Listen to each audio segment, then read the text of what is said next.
Olá, seja bem-vindo ao CTM, Curso Teológico Ministerial da Primeira Igreja Batista em Araras. Se você tem nos acompanhado e ainda não é inscrito no canal da igreja, faça isso, por favor. Se você puder, claro, se inscreva no nosso canal para que você receba as notificações de novos vídeos, as novas aulas. Quando entrarem, você vai ser notificado, tá bom? Então, se você puder e quiser, se inscreva aí no canal da PIB Araras, ok? A aula de hoje é a quarta e última, sobre hamartiologia, a doutrina do pecado. Já falamos sobre a origem e a natureza do pecado, sobre os resultados e as consequências do pecado. E na última aula falamos sobre o pecado e o cristão, essa relação, como funciona isso, O pecado, o crente, ele é santo, é pecador. Falamos isso na última aula e hoje o tema é tipos de pecado. Essa quarta aula tem esse tema. E a pergunta a ser respondida sobre esse tema é a seguinte: será que existem pecadinhos e pecadões? Ou seja, será que existem pecados mais graves e pecados menos graves? A gente vai tentar responder isso hoje nessa aula. Esse é um assunto que nós precisamos ter muito cuidado ao lidar, porque nessa tentativa de listar pecados e classificar pecados, muitos ao longo da história já caíram em contradição com a Escritura. A maioria das vezes que se tentou fazer essa distinção entre pecados, pecados mais graves, pecados menos graves, a maioria das vezes que se tentou fazer isso, a conclusão não foi bíblica. O que nós podemos dizer de fato é que as Escrituras expõem claramente para nós três tipos de pecado. O pecado original, que nós falamos aqui, tratamos a respeito dele na primeira aula, que diz respeito ao estado e condição de pecador de todo homem. Todo ser humano nasce nessa condição por causa do pecado do nosso primeiro pai, Adão. O outro tipo de pecado que as Escrituras falam é o pecado imperdoável. É aquilo que Jesus chamou de blasfêmia contra o Espírito Santo. Nós não vamos lidar com esse pecado aqui, tá bom? Quem vai falar sobre isso é o pastor Fabiano no módulo de pneumatologia. Então, só para a gente colocar aqui os três tipos, mas não vamos nos aprofundar nesse segundo. E o terceiro são os pecados factuais, ou aquilo que temos chamado aqui, durante as nossas aulas, de ações pecaminosas. São os pecados que são cometidos durante a vida do indivíduo. Ações ou pensamentos que transgridem a lei moral de Deus. O roubo, a mentira, o egoísmo, a imoralidade sexual, enfim. Temos algumas listas aí nas Escrituras sobre esses pecados. E normalmente é nessa terceira categoria, os pecados factuais, que tentam colocar aí uma classificação, do tipo assim, a imoralidade sexual é mais grave do que sentir ódio por alguém. Ou então, tentar classificar um mesmo pecado de formas diferentes, tipo a mentira. A mentira é um pecado, mentira é pecado, mas às vezes é preciso ali uma uma mentirinha branca, como costumam dizer, mentirinha do bem. Não, essa não tem problema. Será mesmo que é assim? E o exemplo mais claro e oficial, digamos assim, de uma tentativa de classificação dos diferentes tipos de pecados é o que a teologia católica tentou fazer. O catolicismo, ele distingue as ações pecaminosas entre pecados mortais, pecados veniais e pecados capitais, que são os mais conhecidos. Resumidamente, segundo a tradição católica, os pecados mortais são aqueles que intencionalmente violam a lei de Deus. Está nessa classe todo ato pecaminoso contra os 10 mandamentos. Esses são considerados pecados graves, aqueles que são diretamente contra os 10 mandamentos, a lei de Deus.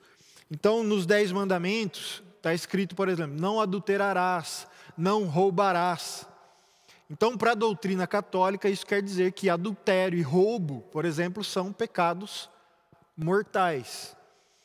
Esses pecados, esse tipo de pecado, segundo a classificação católica, de alguma forma, eles excluem a pessoa do reino de Deus.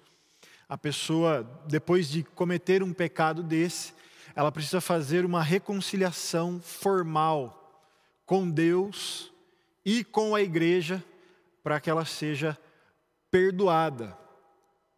Olha o que é que diz o parágrafo 1874 do Catecismo da Igreja Católica sobre isso. Optar deliberadamente, isto é, sabendo e querendo, por algo gravemente contrário à lei divina e ao fim último do homem, é cometer um pecado mortal.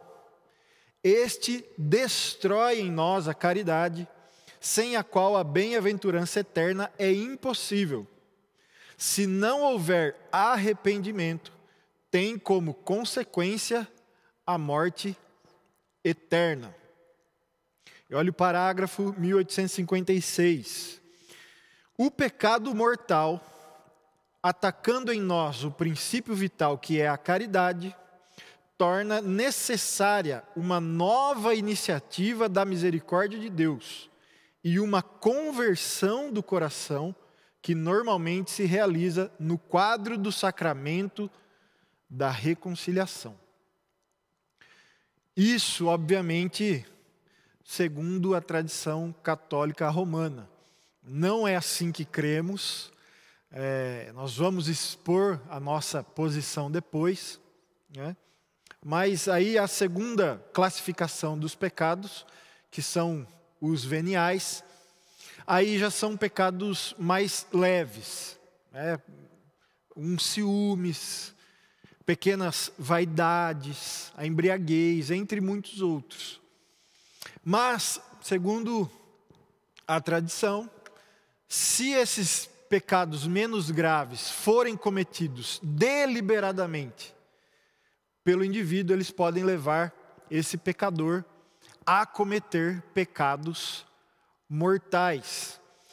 Agostinho, ele escreve sobre isso, e esse trecho de um de seus livros está também no Catecismo Católico. Olha o que é que diz Agostinho sobre esses pecados que a tradição católica diz que são mais leves. Ele diz o seguinte: o homem não pode, enquanto está na carne, ou seja, nesse corpo físico, evitar todos os pecados, pelo menos os pecados leves. Mas esses pecados que chamamos leves, não os consideres insignificantes. Se os consideras insignificantes ao pesá-los, treme ao contá-los. Por quê? Ele vai explicar. Um grande número de objetos leves faz uma grande massa. Um grande número de gotas enche um rio.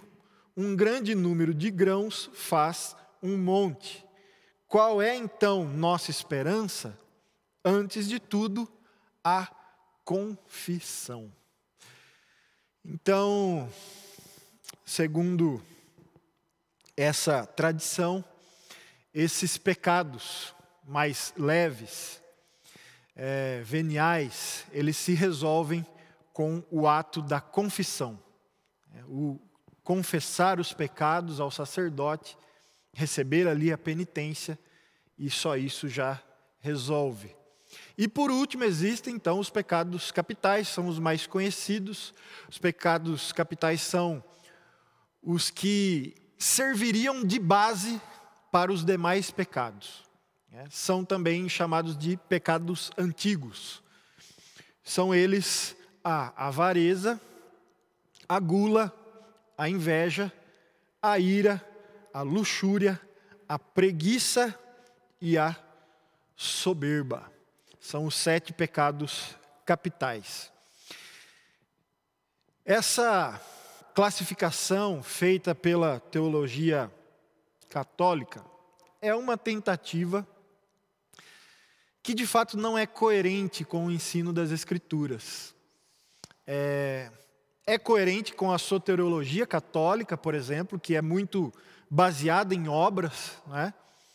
Então, se você tem uma soteriologia baseada em obras, se faz necessário, classificar pecados, ou quais pecados podem fazer com que você perca a sua salvação, quais pecados não fazem com que você perca a salvação.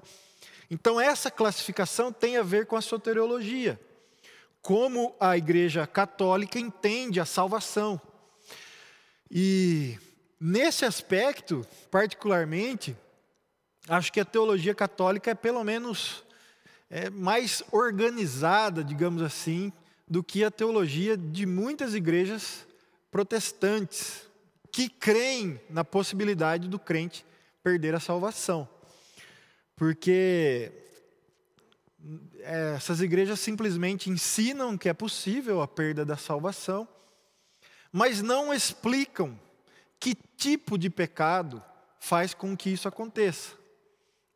Então a gente não sabe se são qualquer pecado, se é qualquer pecado, se são alguns pecados ou não. Enfim, a verdade é uma teologia muito bagunçada nesse aspecto. A teologia católica, apesar de equivocada, não ser coerente com as Escrituras, mas ela é mais organizada, pelo menos.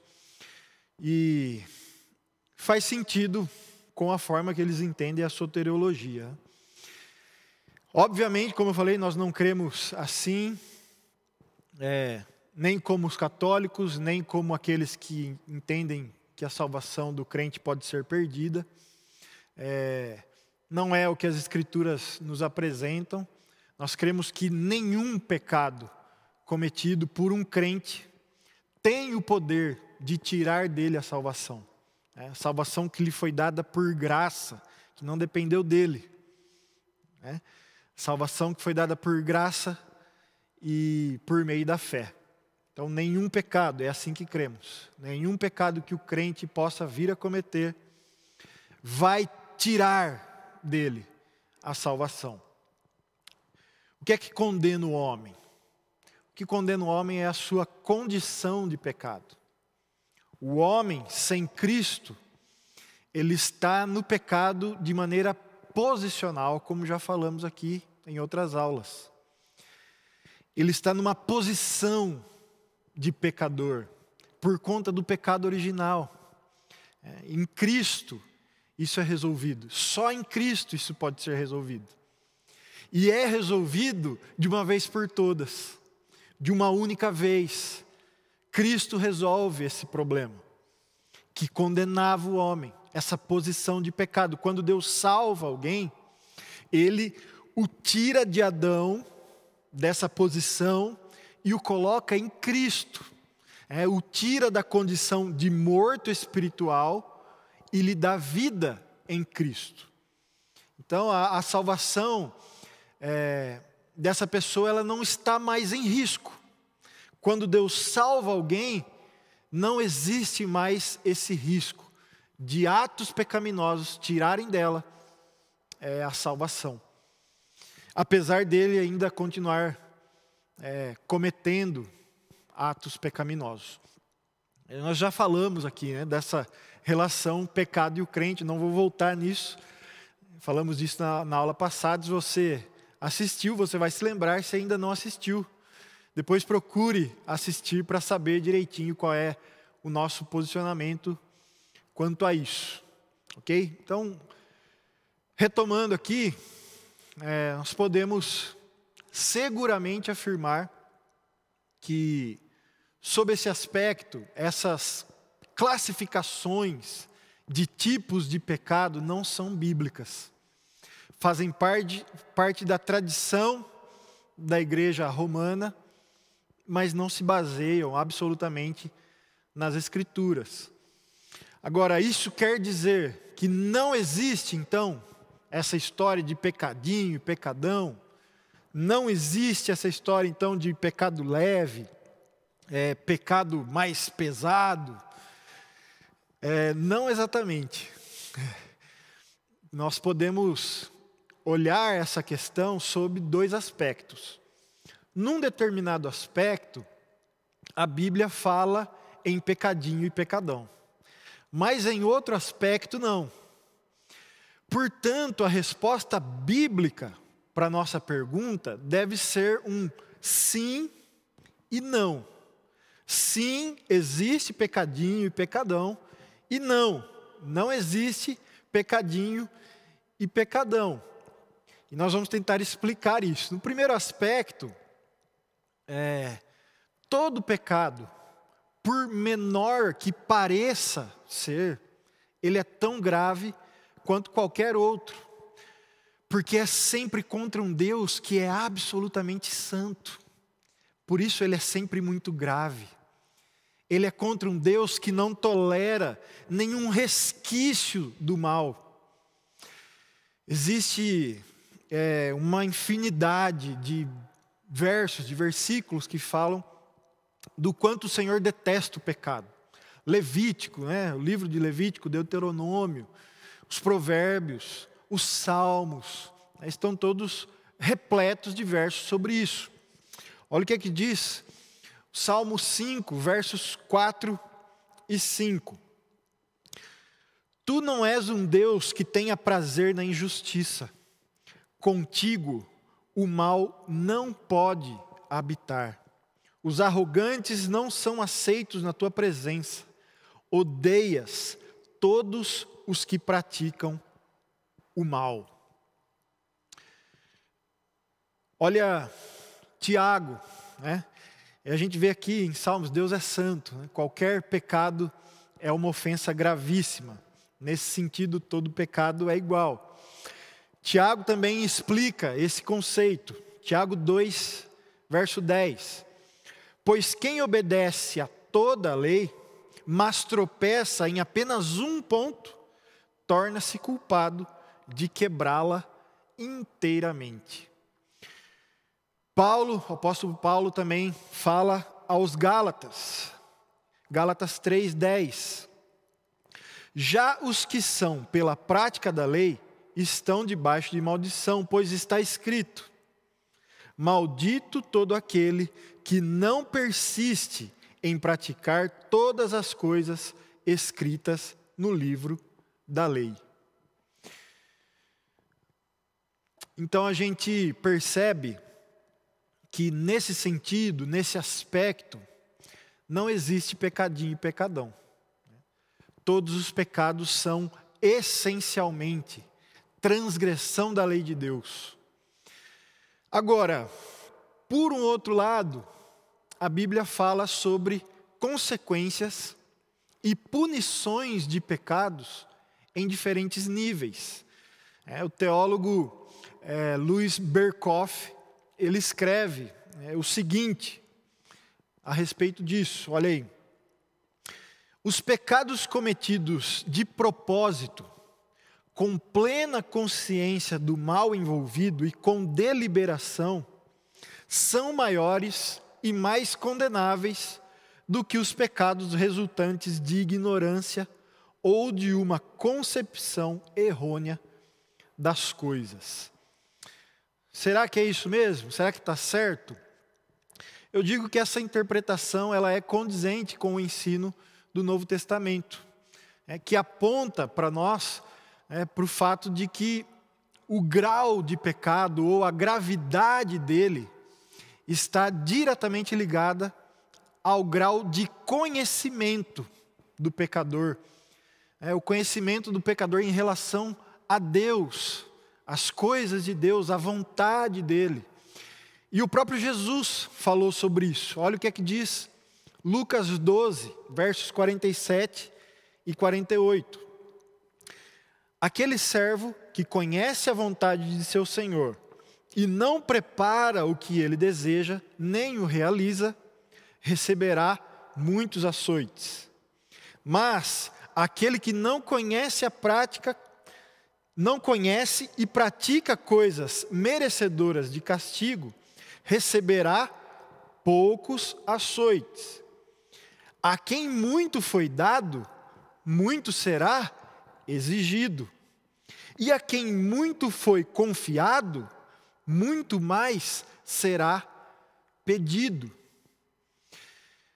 Quando Jesus ele está diante de Pilatos, ele nos dá um exemplo muito claro disso.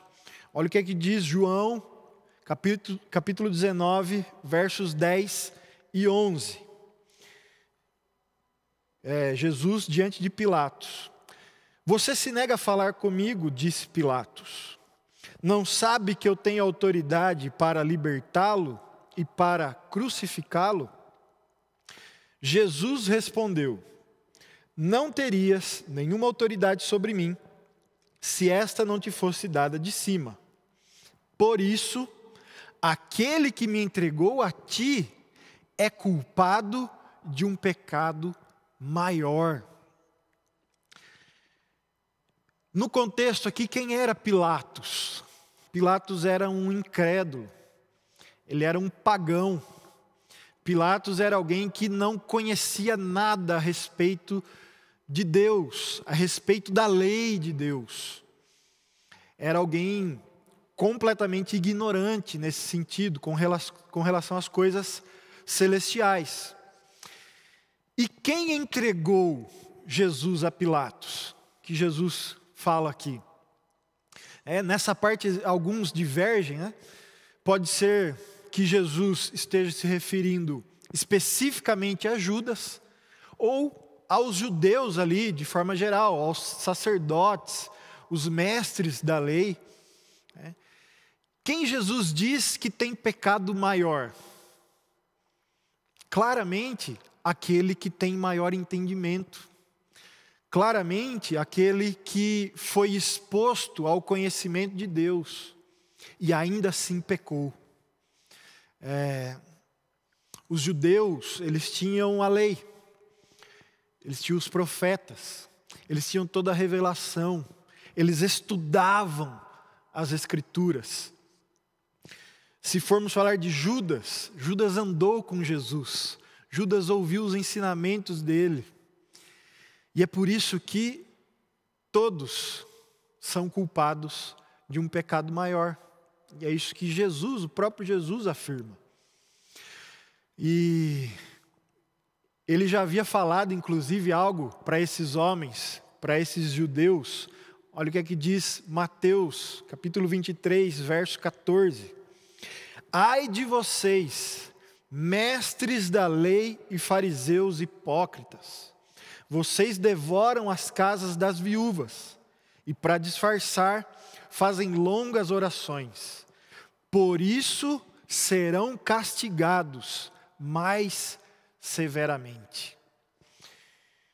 Então nós podemos perceber que existem, pelo relato das Escrituras, pecados mais graves que outros. Existem punições mais severas para alguns pecados. Mas não existe aí uma lista de ações pecaminosas piores que outras, entende? O que nos parece é que isso está muito mais ligado ao quanto o pecador é aquele que comete o pecado, ao quanto ele possui de entendimento e conhecimento a respeito de Deus, a respeito da sua vontade, a respeito das Escrituras. Então a conclusão é a seguinte: quanto mais eu sei sobre quem Deus é, sobre a sua vontade para a minha vida, mais grave se torna o meu ato pecaminoso. Maior é a minha ofensa contra Deus. Então são dois aspectos diferentes, né? Se por um lado nós podemos falar em diferentes tipos de pecado, com relação à sua gravidade, às suas consequências e punições, por outro lado também devemos falar que todos os pecados, sem exceção, são graves, porque são cometidos contra um Deus que é santo. Roubar é tão pecado quanto mentir. Cometer um adultério é tão pecado quanto a ganância, apesar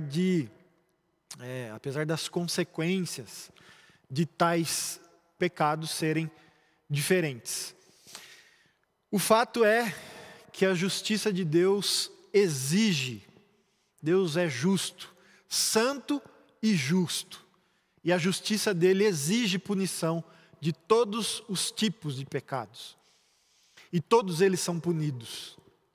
Os pecados dos incrédulos são punidos na condenação eterna, enquanto que os pecados dos redimidos, dos salvos, foram punidos na cruz de Cristo, em Cristo.